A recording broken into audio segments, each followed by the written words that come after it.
Hello दोस्तों, नमस्कार। स्वागत है आपका अपने चैनल स्टडी जंक्शन में। और हम हैं प्रभात। आज के इस वीडियो में हम लोग बेसिकली ये बात करेंगे कि बीसी और एडी में क्या अंतर है। इसके एक वीडियो पहले या फिर कह सकते हैं कि कुछ वीडियोज़ में मैंने बताया था कि हिस्ट्री क्या होती है। और अगर आपने इस वीडियो को नहीं देखा है तो हमारे चैनल पर विजिट करके आप हमारे प्लेलिस्ट में चले जाएँ। अभी तक प्लेलिस्ट हमने बनाया नहीं है, बट आप वीडियो में जाओगे तो आपको वहाँ पर एक टॉपिक मिलेगा व्हाट इज़ हिस्ट्री का, और मैंने बहुत ही अच्छे से उसको एक्सप्लेन किया है कि हिस्ट्री क्या है। ठीक है, बेसिकली मैंने बहुत अच्छे तरीके से उसमें समझाने की कोशिश किया है कि हिस्ट्री क्या है। तो आप अगर उस चीज़ को देख लेते हो तो आपको आज का वीडियो समझ में अच्छे से आ जाएगा, क्योंकि उसी से संबंधित एक छोटा सा एक पार्ट है एसी और बीडी, जिसको हम लोग बोलते हैं बिफोर कास्ट एंड या फिर एनो डोमिनी, और हिंदी में अगर कह दें तो ईसा पूर्व और ईसवी। आज के इस वीडियो में हम लोग यही बात करेंगे कि आखिर इन दोनों के बीच क्या डिफरेंस है। हम लोग ईसा पूर्व कब कहते हैं और ईसवी कब कहते हैं। वैसे तो मुझे इस चीज़ को बताने के लिए मुझे पेन और पेपर की आवश्यकता होती, लेकिन मैं आपको 2 मिनट में इस चीज़ को मैं एक्सप्लेन कर दूंगा, और इस तरह से एक्सप्लेन करूंगा कि आपको बहुत अच्छे से समझ में आ जाएगा और आपको किसी भी वीडियो में भटकने की ज़रूरत नहीं होगी। तो आइए शुरू करते हैं आज की इस वीडियो को। सबसे पहले बात करते हैं हम लोग इन दोनों के बीच ये है क्या आखिर। तो देखिए, जब भी किसी चीज़ का हम लोग को ईयर को बताना होता है, जब किसी को डिफाइन करना होता है, तो हम लोग किसी को एक पॉइंट मानते हैं कि ये पॉइंट है और इस पॉइंट से हम लोग को आगे या पीछे जाना है। अगर आपने मैथ पढ़ा है और आप अपने मैथ में पूर्णांक पढ़ा होगा तो आपने देखा होगा कि पूर्णांक में कुछ चीज़ें माइनस में होती है, कुछ चीज़ें प्लस में होती है, और बीच में आपका जीरो होता है। ठीक है, बीच में जीरो को हम लोग क्या मानते हैं, जीरो ना ही माइनस है और ना ही प्लस है, तो जीरो को हम लोग एक पॉइंट मानते हैं, और आगे बढ़ गया तो प्लस, पीछे चला गया तो माइनस।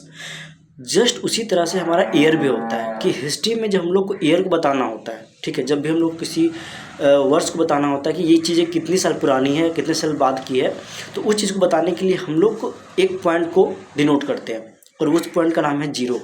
और उस जीरो को डिनोट करते हैं हम लोग ईसा मसीह के जन्म वर्ष से। ठीक है, अब ईसा मसीह के बारे में तो आपको पता ही होगा, आपको बताने की आवश्यकता नहीं है, इतना तो आप मैच्योर हो गए।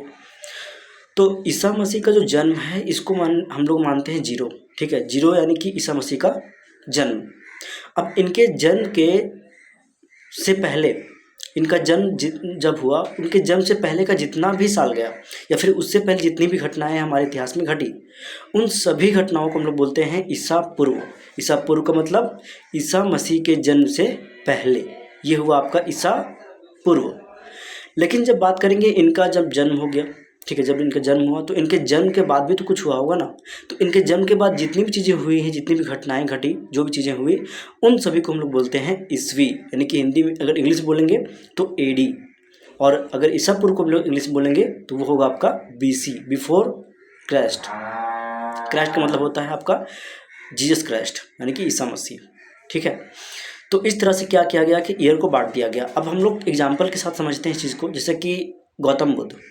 तो गौतम बुद्ध आपका एडी में नहीं आएंगे, आपका वो बीसी में आएंगे, क्योंकि उनका जो जन्म है वो 483 ईसा पूर्व में हुआ था, यानी कि ईसा मसीह के जन्म के 483 साल पहले गौतम बुद्ध का जन्म हुआ। तो इसलिए बोला जाता है कि गौतम बुद्ध का जो जन्म हुआ वह 483 ईसा पूर्व हुआ। इसका मतलब क्या हुआ कि उनके जन्म से, यानी कि ईसा मसीह के जन्म से 483 साल पहले। तो आई होप कि आपको बहुत ही अच्छे तरीके से ये बात समझ में आई होगी। और इससे पहले अगर आपका इस चीज़ को लेकर कन्फ्यूजन था, आपको कोई डाउट था कि ऐसा क्यों होता है, ईसा पूर्व ईस्वी क्या होती है, हम ईसा पूर्व ही क्यों लिखते हैं, तो ये सारा कन्फ्यूजन आपका या फिर सारा आपका जो डाउट है ये क्लियर हो गया होगा। मैं यही आशा करके आज की इस वीडियो को यही समाप्त करूंगा। अगर आपको ये वीडियो पसंद आया है, अगर आपको बीसी और एडी इन दोनों के बीच डिफरेंस अच्छे समझ में आ गई है, तो हमारे इस वीडियो को आप लाइक करें। और आपको अगर ये इन्फॉर्मेशन अगर इम्पोर्टेंट लगती है तो आप इसे जहाँ तक हो सके शेयर कर सकते हैं। तो आज की इस वीडियो में इतना ही, मिलेंगे फिर से एक नई वीडियो में, तब तक के लिए जय हिंद, जय भारत।